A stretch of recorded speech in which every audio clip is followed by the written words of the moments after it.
페이지 있습니다.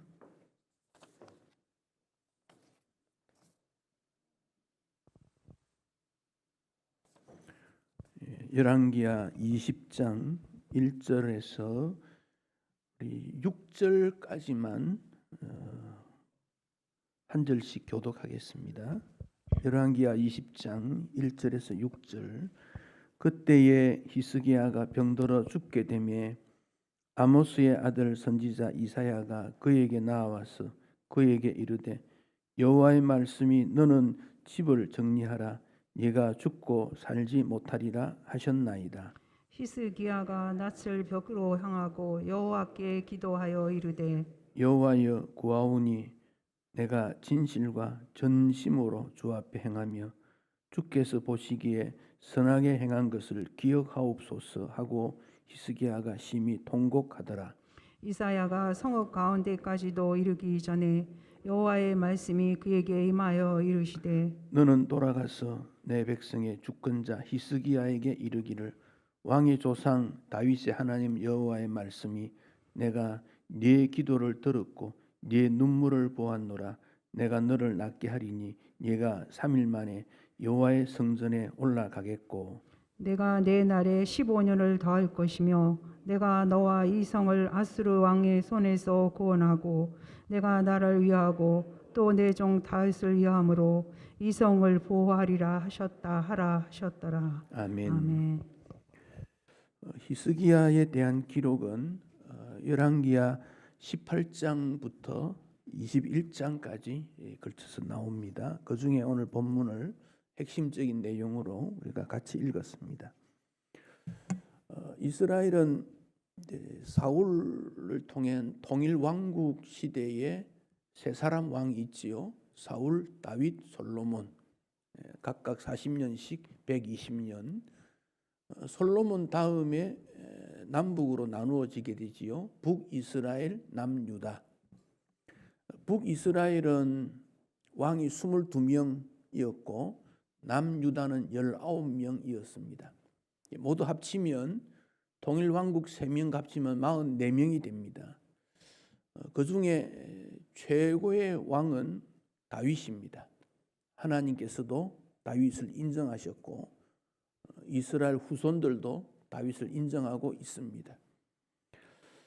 그 다음에 하나님께서 인정하신 이스라엘의 역사에서 지도력을 가진 왕이 누군가? 히스기야입니다. 히스기야. 히스기야는 주전 739년에 태어났으니까 지금부터 한 2700년 전 시대 사람이 됩니다. 25세 왕이 되고 29년간 나라를 다스렸습니다. 히스기야 이름의 뜻은 여호와 하나님은 나의 힘이라는 뜻입니다. 여호와 하나님은 나의 힘.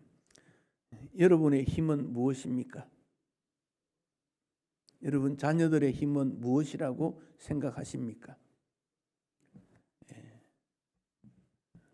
현대인들은 명예나 권력이나 돈이나 지식이나 외모나 어떤 능력을 힘으로 여깁니다. 그런데 히스기야는 여호와 하나님이 나의 힘이다 그렇게 고백합니다. 금수저, 흙수저 이런 논쟁이 있습니다. 흙수저도 여호와 하나님을 힘으로 모시면 얼마든지 쓰임 받을 수 있다. 낙심하지 않기를 바랍니다. 근데 히스기야의 아버지 아하스인데 그 시대의 그 왕들의 좋은 왕이냐 나쁜 왕, 악하냐 선하냐 그 기준은 하나님을 온전히 믿느냐 믿지 않느냐 이게 핵심입니다. 다윗의 뒤를 따랐느냐 그러면 선한 왕입니다. 솔로몬의 아들 둘이 나누어지게 되지요. 남북으로 나누어지는데 르호보암을 따르는 왕은 악한 왕이다 그리 말합니다. 그 르호보암은 어떤 사람인가? 하나님 섬길 게 뭐 있냐? 예루살렘에 갈 거 없다. 그래서 단과 브엘세바에 섬겨라. 그래서 제단을 거기 쌓았던 그런 사람이 르호보암입니다. 또 절기 가을에 추수를 하고 초막 절기를 지키고 그 복잡한데 꼭 그렇게 할 거 뭐 있냐? 유대력 7월 15일입니다. 유대력. 우리나라 같으면 10월 달쯤 됩니다. 한 달 뒤에 하자. 유대력 8월 15일에 하자. 뭐 바쁜데 꼭 절기 지킬 필요가 있나? 그랬습니다. 또 하나는 레위인 지파만 제사장이 되냐? 아무나 하도록 하지. 불공평하다. 하나님께서 정했던 이런 규례들을 다 어겼던 그가 르호보암입니다. 그래서 그 길을 따랐던 왕들을 악하다 그렇게 표현했습니다. 히스기야의 여러 업적들 중에 크게 두 가지를 말하면, 첫째는 이스라엘 백성들이 모세 때부터 내려오던 전통이 하나 있습니다. 모세가 광야 생활을 할 때 이스라엘 백성들이 너무 힘들었잖아요. 애굽에는 노예지만은 먹는 거 별로 걱정할 일이 없고, 아침에 나가 일하고 저녁에 들어오고 잠자고 집도 있고 먹을 것도 있고. 근데 광야에는 뜨거운 햇볕, 태양 묘세서 좋은 저녁, 먹는 것도 보장되어 있지 않고, 텐트 생활하니까 옆 사람 부딪히고 너무너무 불편한 거지요. 그래서 원망과 불평을 많이 하게 됩니다. 그 원망이 하나님 앞에 올라가고 모세를 원망하게 되니까 하나님께서 징계해서 불뱀을 보내게 됩니다. 불뱀, 뱀 등에 이 불자국이 있는 뭐 그런 게 불뱀이라 그래요. 그 당시 흔했다 그럽니다. 그래서 불뱀이 나타나서 이스라엘 백성들을 막 물어버리니까 죽는 일도 일어나고 고통당하는 일이 일어났지요. 그러자 이스라엘 백성들이 이게 잘못되었구나 생각하고 기도했더니, 또 모세가 하나님 앞에 기도했더니 하나님께서 노스로 뱀을 만들어라. 구리 뱀을 만들어서 장대 위에 높이 들어라. 쳐다보면 살리라 그랬습니다. 그 말을 들은 이스라엘 백성들이 텐트에서 나와서 높이 들린 뱀을 쳐다보니 나았습니다. 물론 이것은 신약에 와서 우리 예수님이 십자가에 높이 달리실 것을 예표하는 사건이 됩니다. 그러니까 이스라엘 백성들이 모세가 만든 높이 세운 그 구리뱀을 숭배하게 된 것입니다. 역사 속에서 너무도 감사한 일이지요. 죽게 되었는데 살게 되었으니, 그리고 가나안 땅에 들어왔을 때 가나안에 있던 수많은 우상 종교들을 보니까 우리도 그런 상징물이 있으면 좋겠다. 그래서 찾아보니까 구리로 만든 뱀이 있거든요. 그것을 숭배하게 된 것입니다.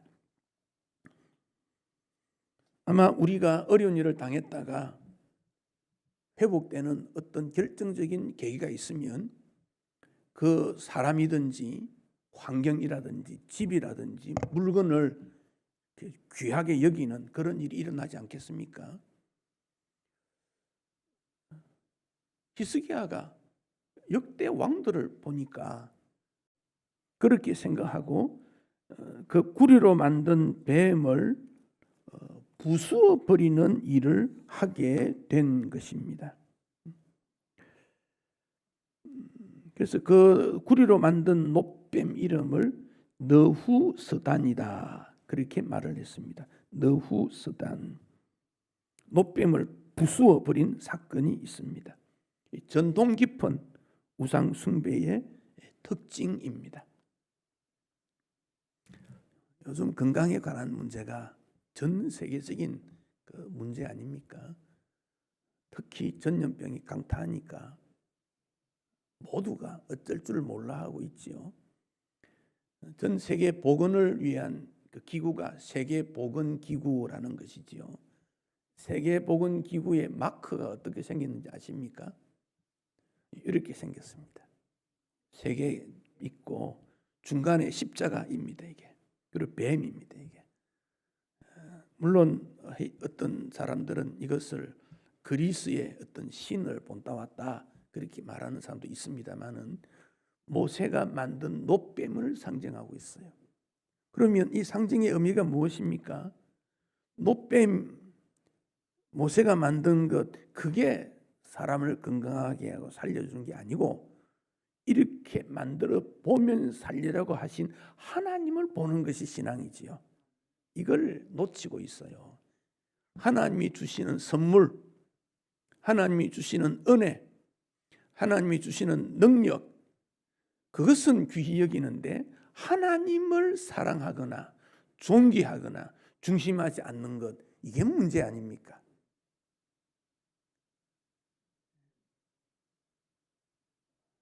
우리 사람은 살다가 다 어떤 질병으로 죽게 돼 있어요. 3분의 1 정도가 암으로 죽는다고 하지 않습니까? 그럼 암이 왔을 때 암을 어떻게 이기느냐, 거기에 관심을 두기보다는 암이 왔지만 나의 남은 생애는 하나님 앞에 하나님을 위하여 하나님의 뜻을 위해 살겠다, 그렇게 해야 됩니다. 그렇지 아니하면 그 질병 때문에 우리 인간의 본래적인 길에서 벗어날 수밖에 없어요. 다 사람은 질병으로 죽는 거예요. 질병 아니면 사고 아닙니까? 병이라는 것은 평생 따라오는 거예요. 앞으로도 어떤 질병이 있을지 몰라요. 또 우리 가운데 상당수는 그런 아픔을 가지고 사는 사람도 있지요. 그것 때문에 내가 주를 섬기지 못하고 믿음 생활 못하고 그것 때문에 이렇게 생각한다면 그것은 그 질병의 목적에 사로잡혀 가는 거예요. 질병이 있음에도 불구하고 아프지만은 고통스럽지만은 수고스럽지만은 나는 하나님을 위해 살겠다. 그래야 하나님 앞에 바르게 설 수 있게 되는 거지요. 너우스단 놋뱀을 부수어 버리고 하나님 앞으로 돌아가는 그런 일들이 일어나게 된 것입니다. 열왕기하 18장 5절을 보십시다. 18장 5절. 5절과 6절 함께 읽겠습니다. 히스기야가 이스라엘 하나님 여호와를 의지하였는데 그의 전후 유다 여러 왕들 중에 그러한 자가 없었으니 곧 그가 여호와께 연합하여 그에게서 떠나지 아니하고 여호와께서 모세에게 명령하신 계명을 지켰더라. 이게 히스기야에 대한 성경 기록자의 평가입니다. 여호와 하나님을 의지했다. 유다 전후 그런 히스기야처럼 그런 왕이 없었다. 여호와와 연합되었고 떠나지 않았고 계명을 지켰다, 이 평가입니다. 여러분이 세상을 떠날 때 어떤 평가를 받을 수 있겠습니까? 근데 히스기야 아버지는 그 우상 숭배가 참 심했습니다. 아하스인데 바알 종교를 성전에까지 갖고 들어왔고 혼합주의지요. 하나님도 믿고 세상 종교도 믿고 살아가는 그런 처세술이 발달한 그런 일이지요. 심지어 자기 아들을 불에 태워 죽이는 그런 우상 숭배까지 했던 사람이 아하스입니다. 히스기야 아버지입니다. 근데 히스기야 어머니는 스가리아의 딸 아비야라 그랬는데, 스가리아가 누군지는 성경에 정확하지 않는데 다윗이나 그 후대 때의 왕들 옆에서 믿음을 잘 지키며 믿음 측면에서 보조하고 지침을 주고 기도했던 그런 사람으로 여깁니다. 그러니까 히스기야의 신앙은 전적으로 어머니 신앙입니다. 어머니 신앙. 근데 히스기야 아들이 누구냐? 므낫세라는 아들이 있어요. 21장에 나오는데 이 므낫세는 히스기야와 또 완전히 달라요. 우상숭배 훨씬 더 심했어요. 그 우상숭배 왜 합니까? 세상과 타협하기 위해 나온 거예요. 여러분 기억하십시오. 부모 신앙 좋다고 자녀 신앙이 자동적으로 좋아지는 것 아닙니다. 반대로 부모가 신앙 좋지 않아도 우상숭배 해고 아들은 믿음 있는 아들이 될 수 있어요. 뭐 때문에 그렇습니까? 어머니 신앙 때문에. 어머니 신앙. 차세대 기도라는 게 뭡니까? 자녀 위해서 기도해야 된다 그겁니다. 자녀 위해서. 한나의 눈물의 기도가 사무엘을 만드는 거 아닙니까? 그 기도하자 그 말입니다. 평소에도 그 기도해야 되고 예배 시간에 그 기도를 두는 것은 온전히 다 우리 자녀를 위한 하나님 앞에 전적으로 맡기는 기도, 그거 하자 그런 말입니다. 왜 그렇습니까? 한국의 기독교가 아니 우리 가정이 자녀들이 부모의 신앙만큼 되지가 않아요. 꺾어졌어요. 눈에 뻔히 보이지 않습니까? 그걸 괜찮다고 생각하고 있습니까? 괜찮을 거라고 생각하십니까?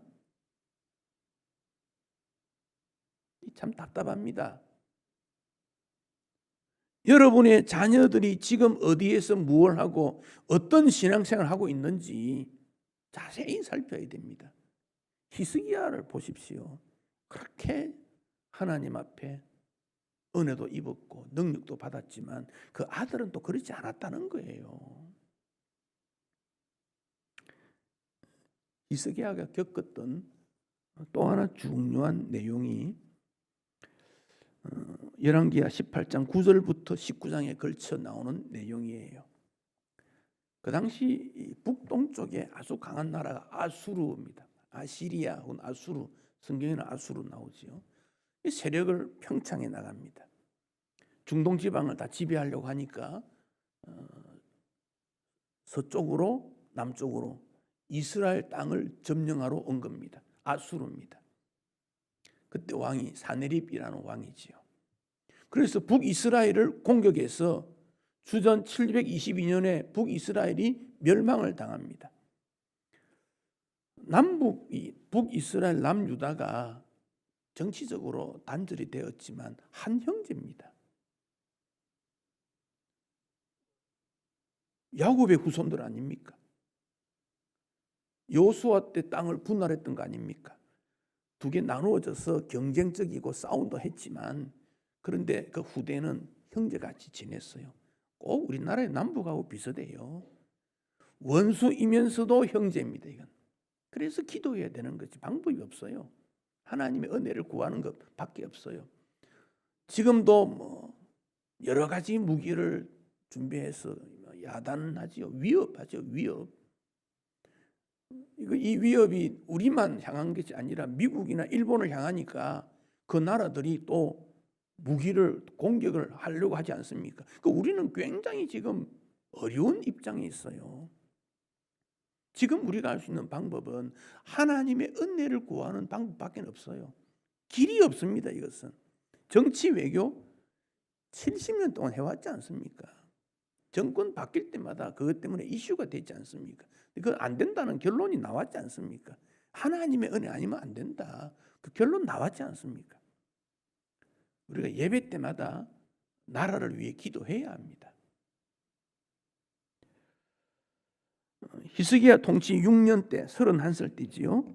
북이스라엘이 멸망을 당합니다. 그리고는 남유다를 향하여서 공격을 해옵니다. 그래서 외교 사절단을 보내지요. 왜 그러냐? 그래서 물건을 좀 보내가지고 마음을 달래줍니다. 18장 14절에 보면 은 300달란트, 금 30달란트를 가져오라 그랬어요. 어마어마한 자산입니다. 은 300달란트, 금 30달란트. 요즘 같으면 수십억이 될 겁니다. 그러니까 히스기야가 왕궁 곳간에 있는 은을 다 모아도 모자라는 거예요. 이게. 줄 게 없어요. 그래서 예루살렘 성전에 이 벽 이런 데 금으로 가지고 다 이렇게 도금했지 않습니까? 그걸 벗깁니다. 그걸. 왕궁도 금 그거 벗깁니다. 그래서 갖다 주는 거예요. 밖에서 누군가 뭘 달라고 하는데 줄 게 없으니까 여러분 교회 벽지 이거 뜯어 가지고 기구 이거 팔아가 줬다 그 말입니다. 참 가슴 아픈 일이지요. 그러면 그거 받아서 아수르가 가면 좋잖아요. 안 갑니다. 안 가고 다시 18장 17절에 보면 다르단, 랍사리스, 랍사게를 통해서 많은 군대를 거느리고 예루살렘을 공격해 옵니다. 여러분 여기에 17절에 다르단, 랍사리스, 랍사게인데 사람 이름이 아닙니다. 관직 이름입니다. 관직 이름입니다. 예, 우리 성경에 보면 사람 이름, 관직 이름 섞여 나오기 때문에 이 관직 이름입니다. 다르다는 군대 사령관이고 랍사리스는 환관장이고 랍사게는 술 맡은 관원장입니다. 관직 이름입니다. 그 중에 랍사게가 히브리 말을 잘하는 거예요. 그러니 이스라엘 백성들한테 계속 말을 합니다. 너희들의 왕은 어떻고 하나님은 어떻고, 그 중에 특별히 이 19절 이하에 보면 너희들이 의뢰하는 그 의뢰, 하나님을 믿는 그게 뭐냐? 의뢰라는 말이 많이 나와요. 하나님을 믿는 근거가 뭐냐? 그 말을 계속 합니다. 여호와 하나님 의뢰하지만 그게 너희들 뭐 힘과 용기가 되느냐? 뭐 그런 말을 계속 합니다. 그러니 이스라엘 백성들이 얼마나 괴롭겠습니까? 그때 히스기야가 대꾸하지 마라. 이건 사람을 대상으로 할 문제가 아니다. 하나님 앞에 기도해서 물리쳐야 된다. 랍사게가 뭐라고 합니까? 말을 너희들에게 2,000마리를 주면 너희들이 말 2,000마리를 탈 수 있는 군대가 있느냐? 막 무시한 거지요. 24절에 보면 우리 부대 작은 지휘관 한 사람보다 너희들이 못한 게 아니냐? 뭐 너희들이 전쟁하면 이길 수 있냐? 막 그런 말을 계속 해대는 겁니다. 그래서 히스기야가 하나님 앞에 기도하게 되지요. 사람 의지하지 말고 하나님 앞에 의지해라. 그래서 히스기야뿐 아니라 모든 지도자들이 하나님 앞에 은혜를 구하게 되어졌습니다. 그 결과가 어떻게 되었겠습니까? 하나님의 승리가 된 것입니다.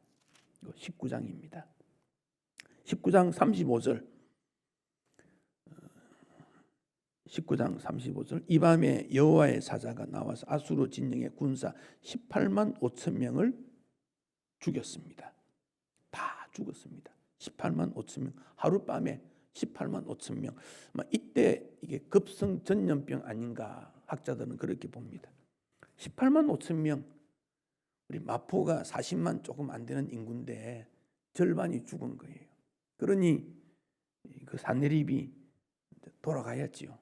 군 병사가 다 죽어버렸는데 돌아가서 자기 나라로 갔는데 니느웨로 갔는데 자기 부하에 의해서 반란을 일으켜서 산헤립이 죽습니다.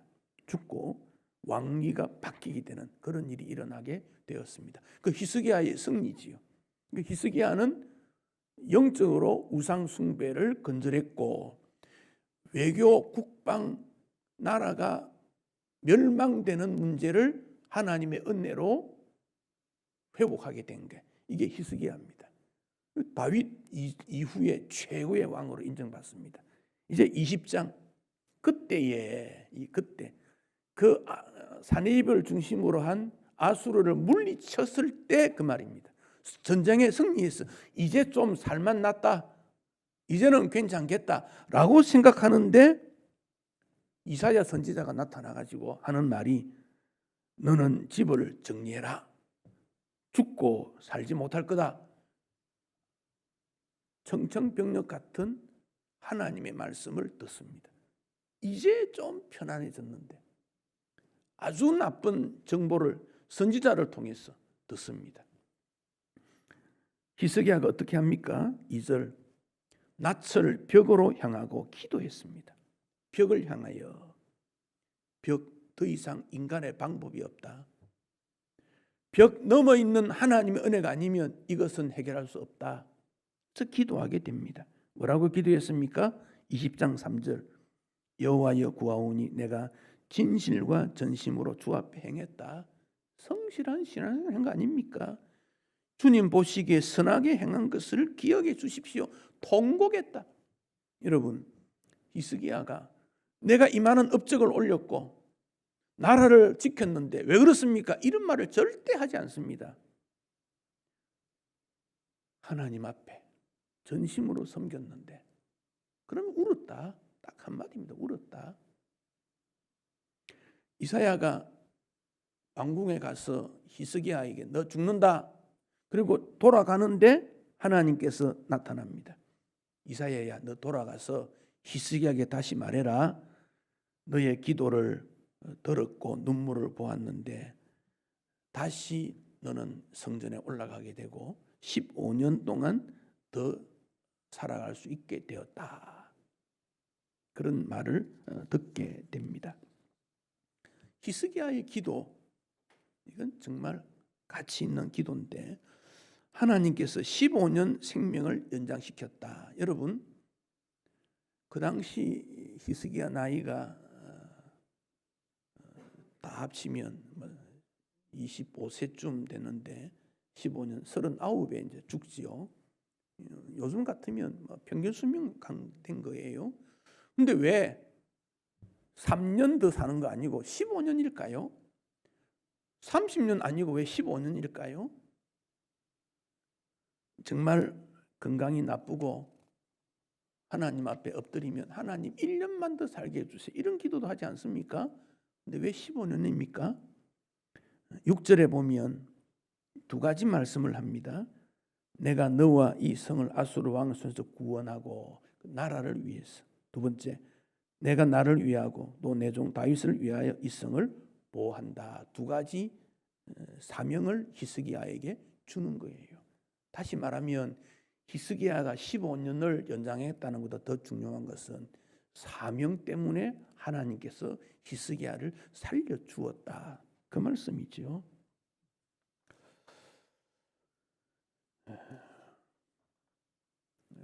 전 세계에서 존경받고 사람들에게 선한 일을 하는 사람이 지미 카터 대통령, 미국 전 대통령이지요. 지미 카터가 대통령 있을 때는 별로 인정 못 받았지요. 대통령 물러나고 난 다음에 그는 말하기를 내 고향에 있는 교회, 마라나타 침례교회에서 성경을 가르치는 것을 자기는 사명으로 여겼다 그럽니다. 그래서 그 교회에 매주 한 300여 명이 지미 카터가 가르치는 성경 공부 참여를 한대요. 지금 여행 가는 분도 주일 되면 그 교회에 가서 같이 사진도 찍고 그런데요. 근데 2015년에 지미 카터가 암에 걸립니다. 뇌에까지 이제 전파가 됐지요. 죽게 된 것이지요. 그래서 카터는 이게 내 생명이, 카터는 1924년생인가 뭐 그렇습니다. 이제 내 생명이 다 됐구나 그렇게 생각했지요. 참 슬픈 소식이지요. 근데 그 몇 개월 뒤에 수술해서 회복이 됩니다.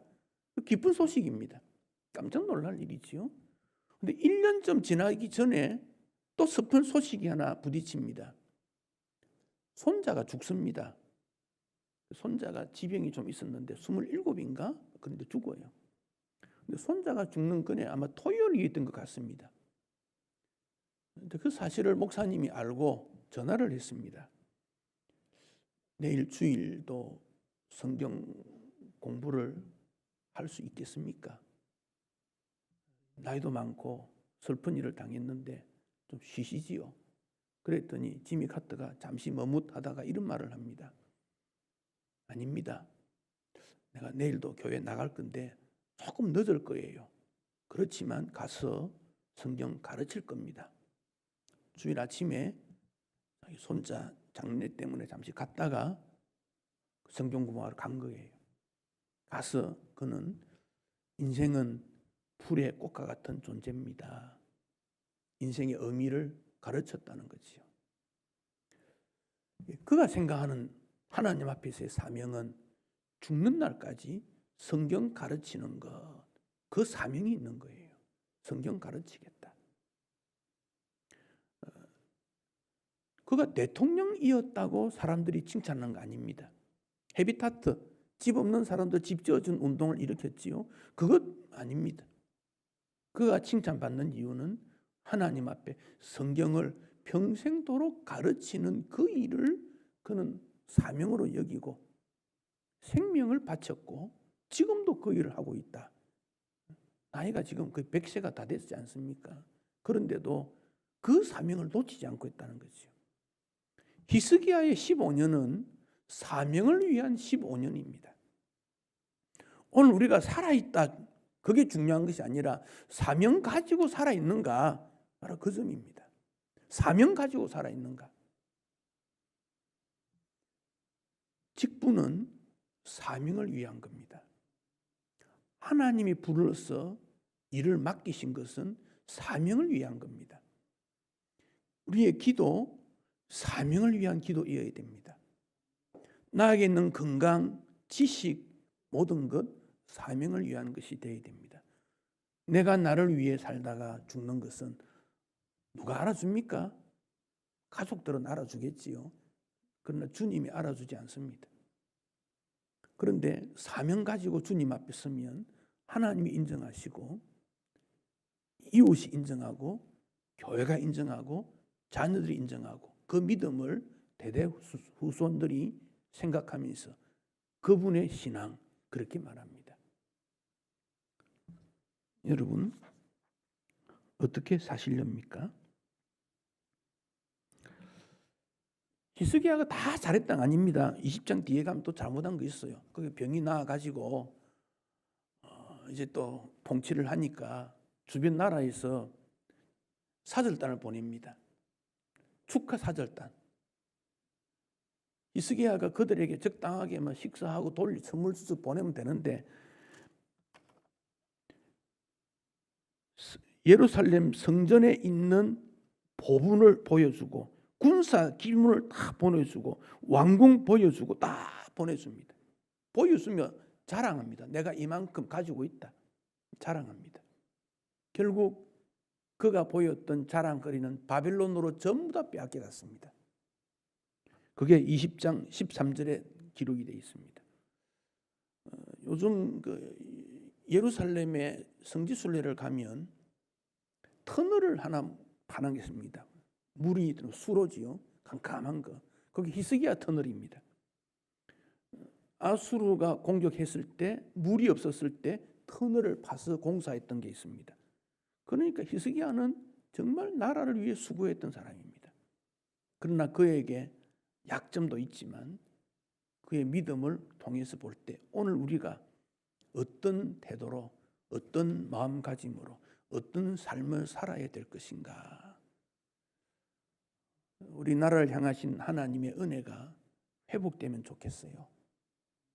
여러분의 신앙이 회복되면 좋겠어요. 교회가 교회다워져야 된다고 생각합니다. 한국 교회가 회복되지 않으면 전 세계 선교가 중단됩니다. 한국 교회가 너무 중요합니다. 한국 교회가 회복되지 않으면 한국에 있는 기독교 학교들 다 무너집니다. 지금 벌써 기독교 대학에 입학하는 율이 터무니없이 낮아졌습니다. 이제 젊은이들이 기독교 대학을 외면합니다. 나라 백성들이 교회를 외면합니다. 중학교, 고등학교 기독교 미션스쿨 별로 좋아하지 않습니다. 지금 우리에게 주어진 사명이 교회를 향한 시대적 사명이 다시 한번 우리가 회복해야 되는데 그 방법은 히스기야의 기도, 히스기야의 통곡, 히스기야가 하나님 앞에 어떤 모습으로 서 있는가, 그 점을 통해서 힌트를 얻을 수 있습니다. 정말 한국교회 답답합니다. 방법이 없습니다. 앞으로 한국교회 어떻게 될지 불안합니다. 우리의 후손이 어떻게 될지 정말 막막합니다. 히스기야의 기도, 그 방법밖에는 없다. 그 점을 우리가 다시 한번 생각하고 믿음의 다짐표를 찍어야 될 것 같습니다.